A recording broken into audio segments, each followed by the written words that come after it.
She walked onto the Family Feud stage, wearing a hospital gown, carrying an IV port beneath her sleeve, and carrying a secret that almost nobody in the studio knew.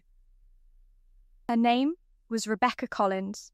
She was 38 years old, and 4 days earlier her doctors had told her that her latest round of chemotherapy had failed. She had been fighting stage 4 breast cancer for 19 months. She had lost 31 pounds, spent more than $47,000 on treatment, and had been in the hospital for 11 straight days before begging her doctor to let her leave long enough to play with her family. She promised she would return that night. When Steve Harvey noticed the gown, he started to make a joke. Then Rebecca told him why she was wearing it. Steve slowly put down his cards, walked toward her, and took her hand.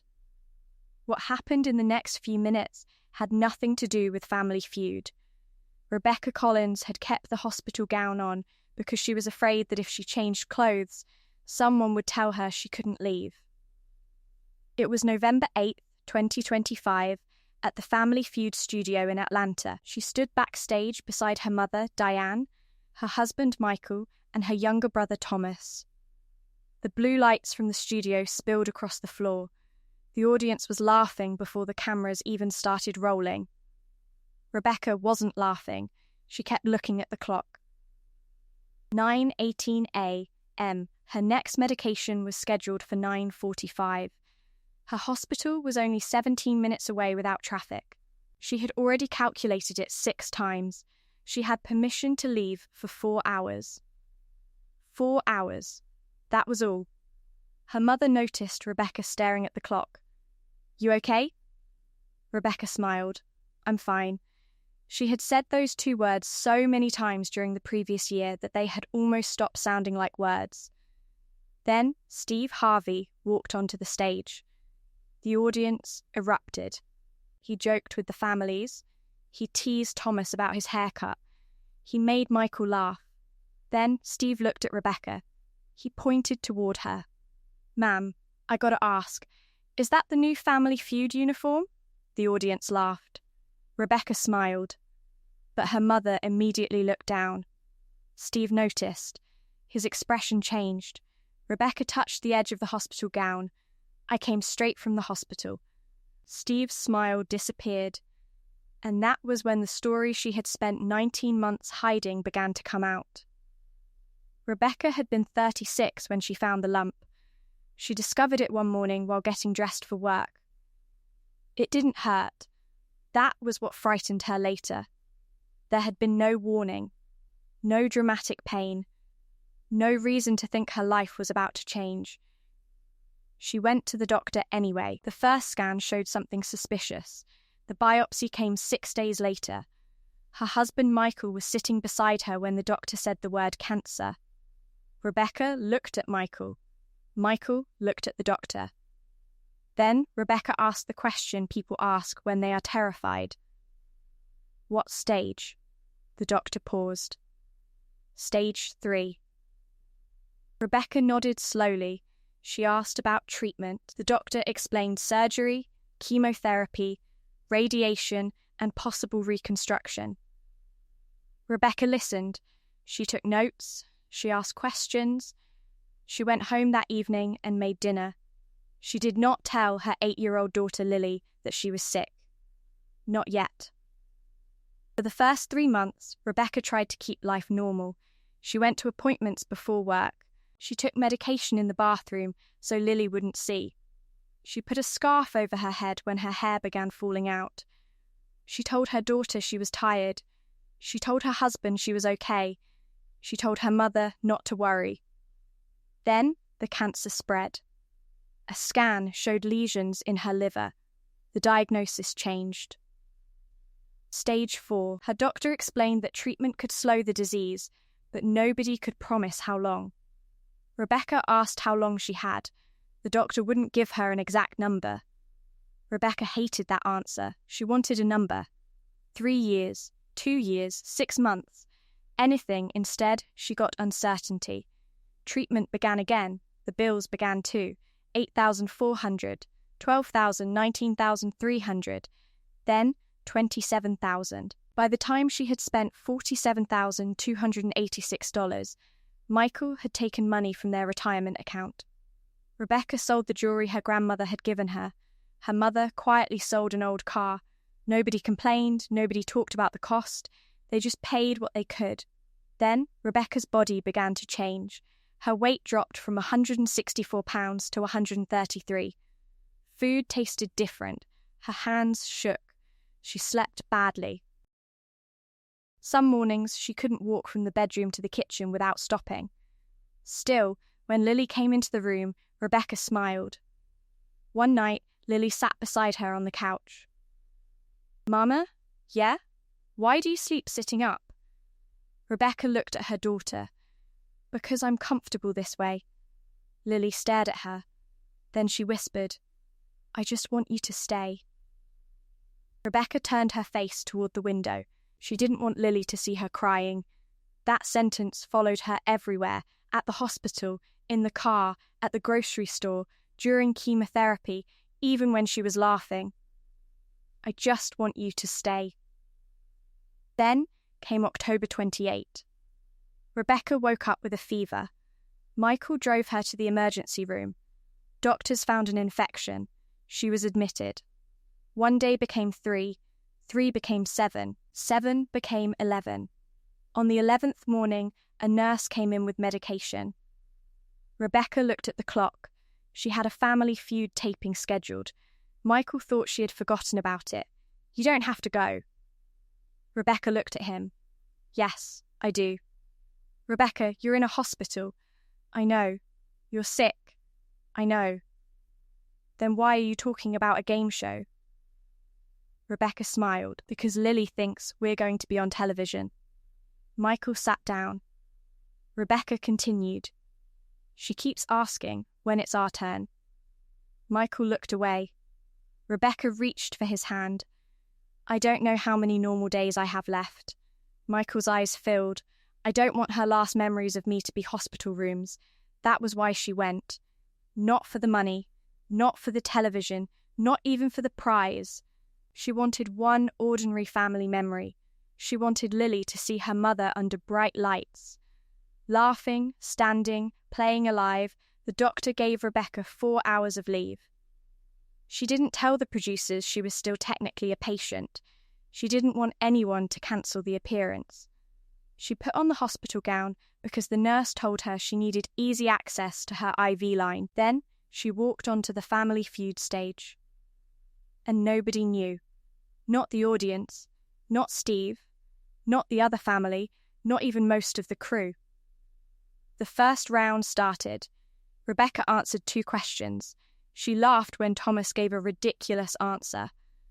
Michael squeezed her hand. For 5 minutes, she forgot the hospital. Then Steve noticed the gown. He asked her about it. Rebecca explained. Steve's cards lowered. "Wait," Rebecca nodded. "I came from the hospital this morning." Steve looked at Michael. Then at Rebecca. "What are you being treated for?" Rebecca hesitated. Cancer. The audience stopped laughing. Steve's face changed. Rebecca looked down. It's stage 4. Steve slowly put his cards on the podium. The studio fell completely silent. He didn't ask another question. He didn't make another joke. He walked toward Rebecca. She stood still. Steve looked at the IV port beneath her sleeve. "You came here from the hospital?" Rebecca nodded. "Why?" She swallowed. "My daughter wanted to see me play." Steve looked at her for several seconds. Then he reached out his hand. Rebecca took it. Steve held it. No speech, no joke. Just his hand around hers. The audience went quiet in a way it hadn't all episode. Steve looked down at their hands. Then, back at Rebecca. "How long have you been fighting?" 19 months. Steve nodded. "That's a long time." Rebecca whispered, "I'm tired." Steve closed his eyes for a second. The studio fell completely silent. Then, Rebecca said the thing she had never planned to say on television. "My doctor said the treatment isn't working anymore." Steve's head lowered. Michael began crying. Rebecca squeezed Steve's hand. "I didn't want my daughter to remember me sick." Steve's face tightened. He took a slow breath. Then he said 5 words. "You are still her mother." Rebecca broke. She covered her face. Steve kept holding her hand. The audience stood, not cheering. Standing, Steve turned toward the producer. "Stop the game." A stage manager immediately looked toward the production booth. Steve didn't move. I said stop the game. The cameras remained on. Steve shook his head. No more questions. He looked at Rebecca. "You came here to play for your daughter." Rebecca nodded. Steve said, "Then we're going to give her something better than a score." The studio fell completely silent. Steve walked Rebecca toward a chair. He helped her sit. Then he sat beside her. He didn't care about the cards anymore. He didn't care about the scoreboard. For several seconds, he simply held her hand. And then Steve said something nobody expected. "Let me tell you something." Rebecca looked at him.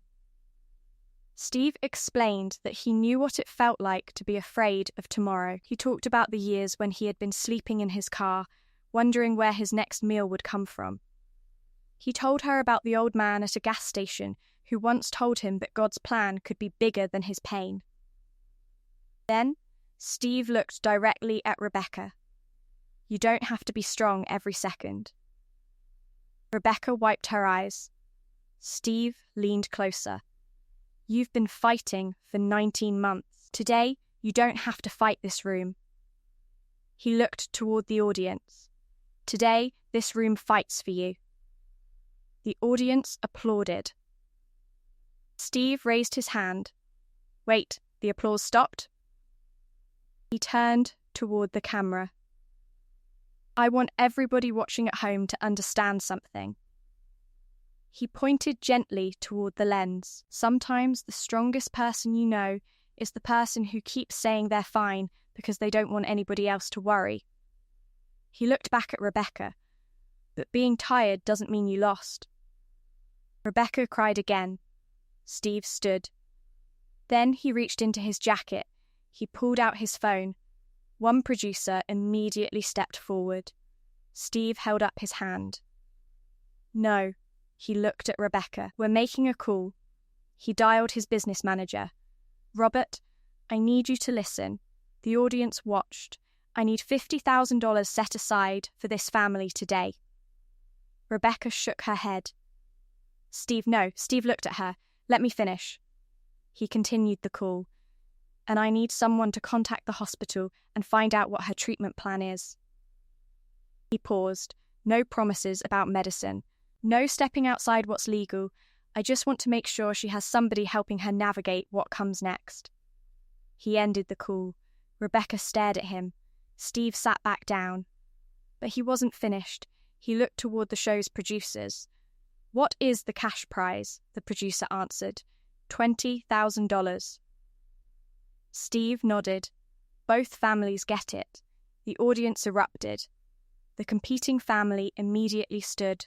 Their mother, Linda, walked across the stage. She hugged Rebecca. Then she whispered something into her ear.